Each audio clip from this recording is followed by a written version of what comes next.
So, morning, folks. Welcome to the channel. As promised, we're going to do a little bit of session on how to get started bass fishing, right? Lure fishing for bass without breaking the bank or whatever. But just before we dig into that, a couple of things worth mentioning. The new Megabass 6-inch spindle worm have arrived, specifically designed for the UK market. So I think a lot of the English guys particularly wanted the bigger fella, but looking at it, that literally is going to be, I think, an absolute fish killer, especially for big fish. I mean, look at the size of it. You're going to need a 6.0. Where did I see them? I'll probably have one here. No, there's a 4.0. But you're going to need a 6.0 offset hook at the very least. Either a BKK or a decoy offset. I mean, I think they're already weighing in at, I'm not quite sure, but something around 18 or something grams. I mean, they're a heavy bait, right? But just to show the new guys, so how do you rig it? I haven't got my glasses on now, so just center that guy up, screw him in. Right, you can see I line them up on this side. So I leave my thumb where I want it to go, come back through the middle, push, and Bob's your uncle. Okay, so you can see it's got quite a bit of tail. I personally, I'm really gonna think I'm gonna get a lot of use of that fishing in tight and fishing the river and stuff. I think it's gonna be exceptional. But those are in the shop now. They're available to buy at the minute. So I know some people were waiting on them, so I just wanted to let you know. But back to the question at hand, right? So how to get started bass fishing? Well, like, I mean, when we started bass fishing, we had very little really. Like, you know, we maybe 3 or 4 different types of lure, and that was it, right? And we did fine. Like, we caught plenty of fish.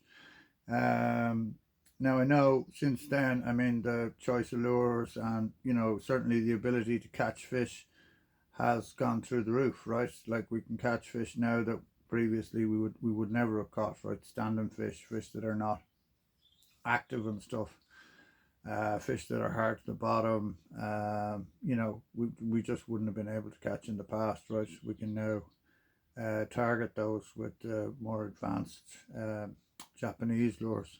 But if you're starting out, where do you start? Well, like, you don't need that much. I mean, in truth, you could just start out with your basic paddle tail, right? So that's a Sayori Shad 140 on a 10-gram jig head and fish away, you know, right? In terms of ground and stuff, look, local knowledge is going to be absolutely key. So if there's some kind of Facebook group or whatever about your local area, you know, join that, talk to other guys who are bass fishing. Feel free to drop me a message, you know, and anything, if I can help you out, I will. But like, essentially there are 3 places the fish can be. They're either on the beach, they're on the rocks, or they're in the estuary, right? And I mean, anytime, years and years ago, I used to travel to the Dingle Peninsula quite a lot, and I used to always ring Bob Moss on my way down there, you know, and Bob would always say the same thing to me: Pat, there are 1 or 3 places, like, and you know where to look. And that's what I would go and do, right? As I would go and look on the beach, I'd fish the beaches that I knew, like Strab Valley and those beaches, fish them on the low water, coming into low, first hour of the flood or whatever. And then I'd fish, you know, different rock marks out on the point, and then I'd fish some of the estuaries as well and have a look in there and see if there's fish hanging around, right? So what you use depends on where you're fishing, right? So this time of year, like this coming week now, looks really good, right? This is the first time I'm kind of thinking, right, we're actually going to catch some fish this week. So I'm preparing myself to do quite a bit of estuary fishing, right? But to get started, really all you need is some kind of shallow running lures, right? You need some kind of top water lures. You need some paddle tails, and you need some straight baits, right? Now the choices are infinite, right? Like and you know, you can go top end, high end Japanese stuff, and or you can buy on Temu. The choice is yours, right? You know, you also have the option of buying. There's some really good stuff being made in Ireland, like Evo Bass or Garrod stuff. You know, I've got lots and lots of fish on those. That's a really nice paddle tail. That's the 120 sledger or something, I think, from Headlock Lures. Similar with Michael's Evo Bass Sabre, great lure. But equally, the Sayori Shad from, geez, who makes the Sayori Shad? I think it's Ultimate Fishing or Exorus or someone. I can't remember who makes it. 140, a really good lure. But to be honest, my favourite paddle tails are the spindle worms, right? Now, I haven't fished that one, so I'm not going to say whether I like it or I don't like it. But I have fished this one an awful lot. That's the 5-inch, right? So you can see, so if you're new to the sport, right, you can see already there's something going on here, right? So we've got an offset jig head, right? So what's the point of that? Well, the point of it is it allows you to fish in weedy conditions or whatever without snagging up, right? So if you look there, it's really decent design on the part of Exorus, right? So they've left enough space between the head and the hook for you to get your bait on and hook it up then like so, right? Now, if you're getting started and you're new to the sport, it usually is a good idea to put a drop of super glue here and glue your baits down. It'll just increase how long they last, right? Like no soft bait is going to last forever, right? So you just slip it on like that. Again, measure it up, pop it through, and Bob's your uncle, right? And off you go. Now make sure that the hook, is never gone beyond the joint in your lure, right? Or you'll kill the action of the lure, right? So that's where the 10, 20, 30, 40 comes in. All of those are the sizes of the hook, and they will correspond to the inch of the lure that you're fishing, right? So if we compare, I do, yeah. And like an inch is quite a lot, actually. In terms of fishing lures, it makes quite a bit of difference, right? Like that's the 5-inch, another excellent bait, by the way. The 1-up shad, right? That's the 5-inch version, and that's it held up against the 4-inch version. So you can see it's quite a bit of difference, right? That's probably a better way to show you. Sorry, I know this is a totally shit camera. Still wait. So it is quite a bit of difference, right? So why would you change size? Well, I tend to change sizes when it gets tough, right? If I'm not hooking up with any fish, if I'm not, you know, the fish are being a bit shy or whatever. Because it's like the other day we went fishing, right? And you know the fish are there. And you like I'd already seen one sweep out of a weed bed. So we got down onto a mark and I lost the sea trout, and then eventually one of the other chaps brought 2 up to the surface lure, right? So you know the fish are there. It's not that they're not there, it's just they're not in the humor or they're not on the feed or whatever. So that's when I'll drop down. So you're going to need some kind of paddle tail lure, right? Personally, I think you're going to need a few types of paddle tail lure, but like one at least to get you started, right? You're going to need a paddle tail. Next on the list then is straight baits, right? So what are straight baits? Well, straight baits are like sand eel imitations. So they're just straight plastic baits. Like, you know, the Senko was really in fashion for a long time, but it has totally, more or less totally disappeared. Like, and that's the other thing about bass fishing, is lures just come and go in and out of fashion, right? But it doesn't mean, like, it is literally just fashion. I could go out now with a white Senko or a tiki bamboo stick and catch as many bass on the beach as at night, as I did 15 years ago or whatever it was, when they were like, you know, the thing, right? That everybody like was hunting down, like, you know, oh, I need a pack of tiki bamboo sticks, right? You know, and they have to be white, you know, whatever. It's always, you know, it's just a way of fishing, right? Things come and go, and they're fashionable for a while, and then they go out as fashion, and something else is the next big thing or whatever. But personally, you know, I've just kept over the years banging away with the stuff I always fished with. I do look for innovation. I look for, you know, action and profile. I look for lures that will do jobs that I personally, that I previously couldn't do or whatever. But you're going to need some kind of straight bait, right? So that's the Mad Slug 150. Now, why I think it's a great place to start is because that's it rigged on a batchy head, right? So that's a head that will allow you to, say if you're fishing in an estuary channel, right? And this is really for the new guys now. This is not for those who are experienced. You know, you can cast it up the flow of the channel, right?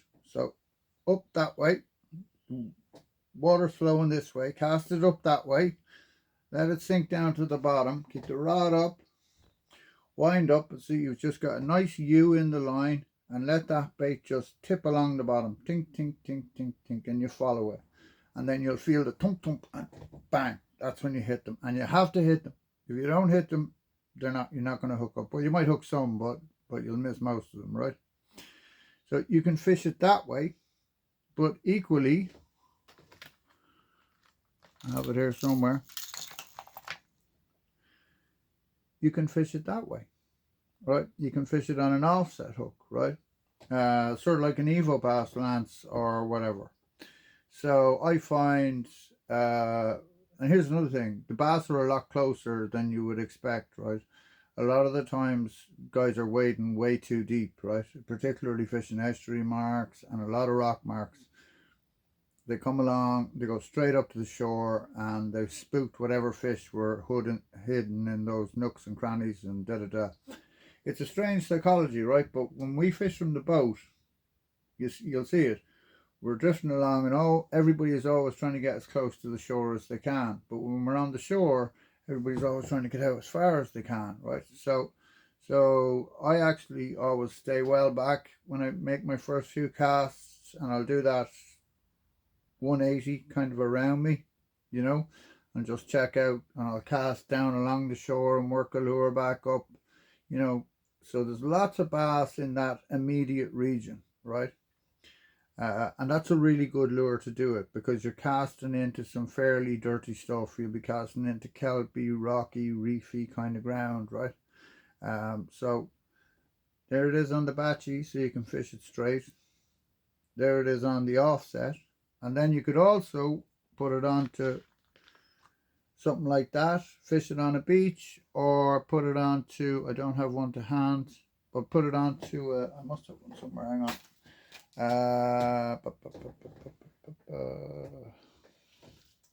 Put it onto coyote head, which is like a pointed sand eel type head, and it'll get it to kind of zigzag through the water, right? So you could be fishing off the rocks and fishing the plastic back, just keeping it up off the bottom, checking out various depths or whatever, right? So that's kind of the plastics end of things. I mean, look, there's an endless variety. Oh yeah, and before we finish, you can't but mention these fellas. Get yourself a couple of these guys. These are lethal, right? You know, just fish them deep, right? So they're like a goby imitation. Fish them deep, fish them hard to the bottom, just bump them along, and just like retrieve, dunk, dunk, dunk, dunk, dunk, dunk, and you'll feel it just tipping the bottom. The nose is designed to kind of stop it from snagging up. You can see that the hook is really well hidden, right? I like to add a bit of Halco scent to that fella. But look, either way, that's your starting point. So you need a paddle tail and you need a straight bait, definitely. You know, and there's an endless variety. I mean, like the other ones are, let me see what else have I got here to show you. It's handy. But these do very well for me. That's the 1-Up slug.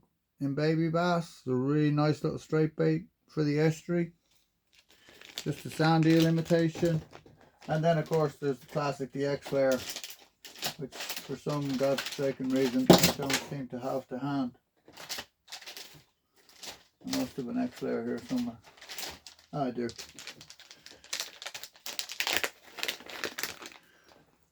So the X-Layer, right? Now, again, you know, like 15, 20 years ago, like that was, you know, the bait, right? And then it just fell out of fashion. People stopped fishing it. They just lost interest in it or whatever.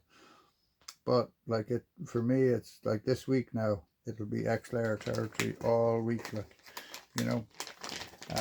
And then you got to think about size, right? So I would get a couple of sizes of paddle tail. I wouldn't just get one. For example, last year I did really well on these small little fellas because the bait was really small, right?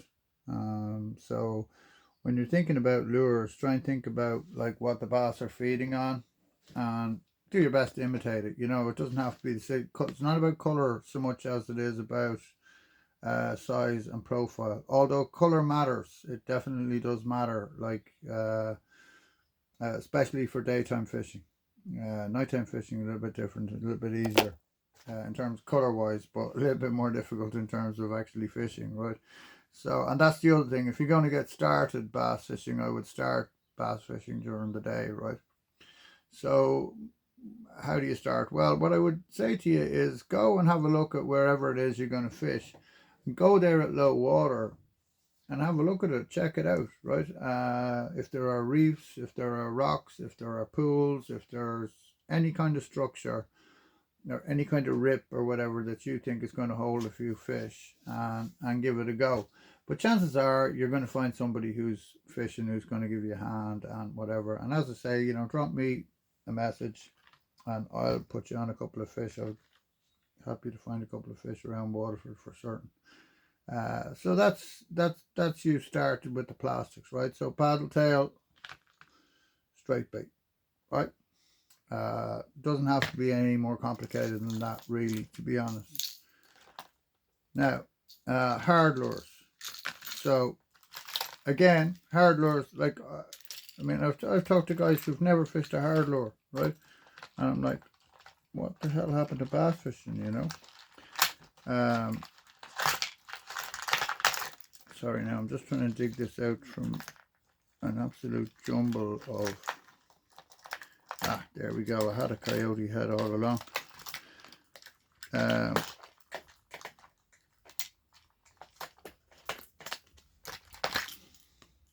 So that's the one-up slug then rigged on a coyote head, right? So if I'm fishing that off the coast or whatever, you know, I'll cast that bad boy out and just bang it back through the, and it will dart side to side because of the design of the jig head, right? Now, so that's just a basic start on some soft plastics, right? We'll talk a bit more about how you fish them and all as we go throughout the week, right? So then hard lures. Well, there's just an endless variety of hard lures, right? But you're definitely going to need something that runs shallow, right? A lot of the best ground for bass is going to be shallow ground, right? And you'll be amazed at just how shallow they'll sit, how tight to the shore they are, how fast they'll come onto a reef as it floods, right? So I do a lot of low water fishing. I just like it. You know what I mean? I just, you know, and a lot of the marks I fish best at low water anyway. So I'll fish the last 2 hours of the dropping tide and the first 2 hours of the push. I really like that first hour of the push. Normally, you know, as the reef floods, the bass come on and they just, you know, I was talking to a chap, really good angler, Andy Kelly, and he also used to do a bit of spearfishing, you know, and he was telling me, like, you know, watching bass come onto a reef and how they behave as they come onto that reef, right? I mean, they literally just ravage it, you know. And I've seen the same over across the river, you know, where you see a group of fish move into a spot and they literally just dunk, dunk, dunk, dunk, dunk, dunk, dunk, and then they're gone, right? And then the next wave of fish will come, right?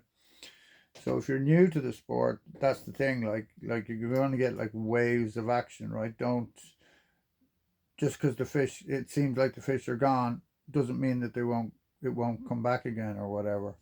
Um, and you can also kind of move, right? That's the other thing I would suggest to you a lot. Like if you're getting started, is move around a lot. Don't, if you're in a spot and it's not fishing, just leave. Just go try somewhere else, right? Move, shift. Um, like not so important now, much more important in the summer, but looking for bird activity, looking for life, looking for cormorants working, looking for terns diving, gannets diving. You see that kind of stuff going on, right? There's lots of bait in the water. Actually, looking for the bait itself, right? Get yourself a decent pair of Polaroids. That's one really good piece of advice I have for you. A good pair of Polaroids makes all the difference, right? But getting back to the lures, you're going to need some kind of shallow runners, right? So, honestly, you will not do better than that lure there in terms of a shallow runner, in my opinion. It's just my opinion. Other people have a different opinion. That's totally fine. I have caught so many fish on that lure. It's the Feed Shallow 128. It just is lethal. And it's so easy to use. You just cast it out and retrieve it back. That's it. There's no jerking, no stopping, no anything. Just get it out there and get it moving, right? And usually I'll stop it then, sort of like 4 or 5 foot out from the shore, and that's often when a bass will come up because he's been following it the whole way, waiting to pin it against the shore. And when he feels he's got it pinned, boom, he'll hit it, and then you'll get what we call a shore take, and the rod will go down. And you got to make sure you have your drag set, right? This is the other thing you're going to need to understand, right? So we didn't really talk about rods and reels, right? So if I was starting out now, rather than buy one expensive rod, I would buy two mid-range rods, right? I'd buy one that was heavier rated, and I'd buy one shorter rod that was lighter rated. That would give you way more versatility in terms of the types of fishing you could do and the types of lures that you could use, right? So you're not going to be able to throw something like that, which is a phenomenal lure for shoreline fishing and estuary fishing in the right conditions, and something like that, which needs to be on a 7 gram jig head, right? So it's very difficult to find a rod to do both jobs well, right?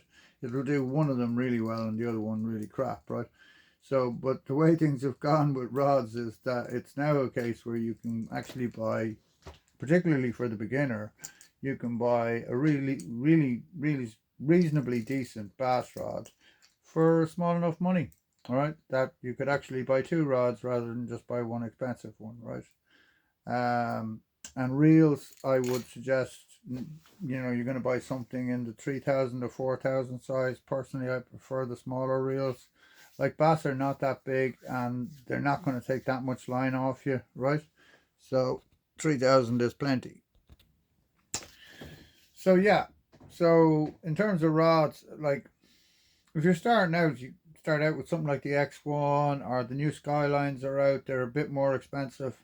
If you're looking to spend a bit of money, I know certainly the guys who are like, there's been a lot of guys who transferred from, like, who used to pike fish a lot who are now bass fishing, and guys who used to bass fish or pike fishing, and just kind of getting mixed up, right? It's like people are trying new things and all, which is great, right? The more people doing it, the better, right? But certainly the Skyline would be a good choice in terms of both budget and quality of rod, right? Um, so I was talking about shallow runners. Yeah, so you're going to need some shallow runners. So to feed shallow, or if you want to spend a bit more money, oh, here we go. Possibly my favorite bass lure of all time, the Tarifa DC12, right? That's in Ghost Sayori right there. And that thing is an absolute, it's just mint. I mean, it just, I don't know what it is about it. I don't know why it's so effective, but it's why the bass find the action of it so irresistible, but they do. It's one hell of a lure, and it's a shallow runner, right? So it fishes in the top 33 centimeters, right? So there are two lures I'll always have in my box and fish quite a lot, right? Um, and then you're going to need some surface lures, right? Because it's the kind of the most fun you're going to have bass fishing, right? So you don't have to go wild. Like there essentially are, well, there's more, but there essentially are kind of three types of surface lure. You've got your pachinko type, right, which is your walk the dog, right, which is a little bit noisy and kind of slaps from side to side, right. Then you've got the likes of the Asturi 110 and 130, which are a bit more subtle and kind of walk a bit, but with less fuss, if you like, right. And then you've got my favorite, personal favorite, is the Zekla, right, which is really subtle and kind of just zigzags, dips under the water, fishes in the bottom, top inch, and just weaves its way back, right? Now, learning to work those is going to take a bit of time, right? So it's all in your wrist. It's a wrist action. It's like rolling. It's all in the wrist. It's about, once you get it out there, tighten into it, and it's like that. You'll just take your time and you'll get it. It's just like that. Just dink, dink, dink. And you want that lure to be just like that, back across the top of the water, right? Pachinko is probably a really good place to start because it's really easy to use. Casts a long way, the 140, and it's really easy to get it to make that action, right? And it'll catch a lot of fish, right? So the 140 or the 125 are probably the place to start if you're just getting going. So let me show you the difference between a 140 and a 125. So that's a 140 and that's a 125. So, oh, Jesus Christ.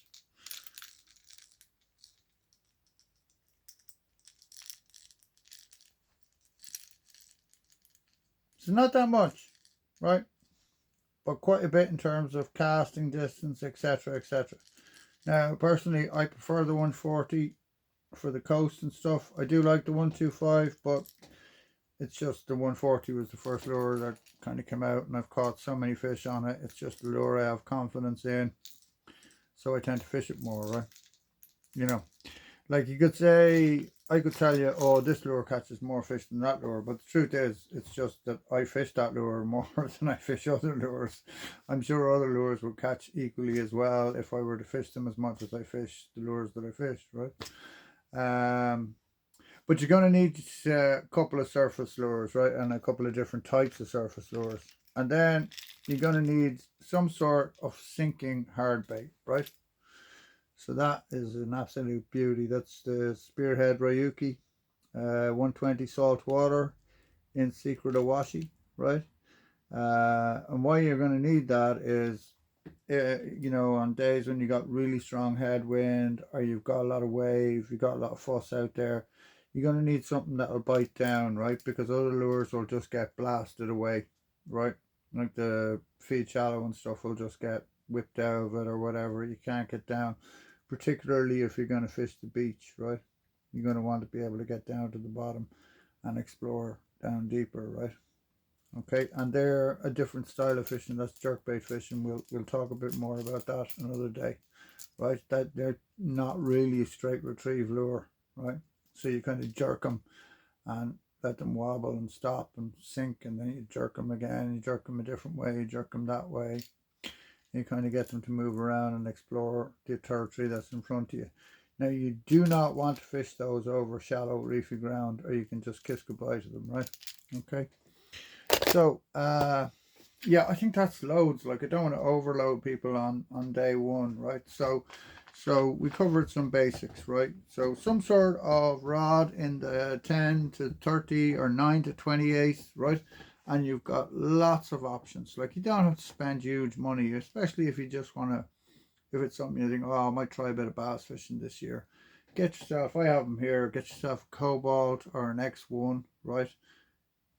totally fishable. I've been out fishing with the X1, the 10 to 32 or whatever it is, and it's a lovely rod for 89 euros or whatever it is. I think it's about 89 euros. It's a smashing rod. Nothing wrong with it. Like I'm taking one to Canada with me, striped bass fishing, taking the travel version. No bother. Like you know, the most important thing you're going to put in the water is the lure, right? The second most important thing is the fluorocarbon, and we'll talk a bit more about that the next day, because I don't want to blow the head off you today with like overload you with information, right? So really, like, you can get going bass fishing and be prepared for most situations if you have a box like that. That's all you need. So that's what, 1, 2, 3, 4, that's 10 lures, right? So probably about 6 of those compartments are going to be hard lures, and the other 4 are going to be soft lures, and you could easily fish bass all day long with that. Now, will you end up with that many lures if you get into this? No, you won't, because it's totally addictive and you'll end up buying all sorts of stuff and da da da da. But it's also a lot of fun, so you know, that's the upside to it. So I hope that's some use. I mean, like, it's hard to kind of it's not an easy thing to do to kind of tell you how to get started or whatever. But the place to start is get yourself a rod, get yourself a 3000 size reel. I would go with braid somewhere 18 to 20 pound. Personally, if I was starting out, you know, the handier you get, because casting braid can be quite tricky, particularly into a wind. You know, you're going to be dealing with windies and stuff like that, you know, with wind knots in the braid. You don't have to spend a fortune on a reel. Like Shimano Stratic is totally perfect for the job. In fact, there's one under that that's equally usable. I have one somewhere here, maybe. Yeah. So that's the, look, there's a Shimano Nasky, right? That'll do you absolutely fine to get started, right? And they're coming in, I think, under 100 quid, right? That's a nice little reel. Load that up with some 18 to 20 pound braid. Get yourself somewhere between 16 and 20 pound fluorocarbon, and some shallow runners, a couple of top waters, and on you go. But we'll keep going this week, and we'll talk a bit more about how to fish the various types of lures, and we'll talk a bit more about kind of watercraft and where you're going to find bass, and we'll talk a bit about tide and wind and, you know,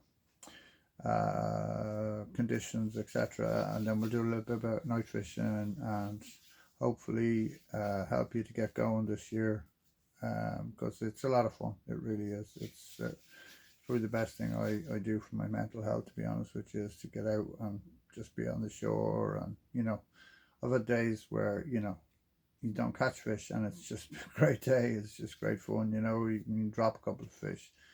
It's fine. It's a lot of fun, right? So look, I hope that was helpful.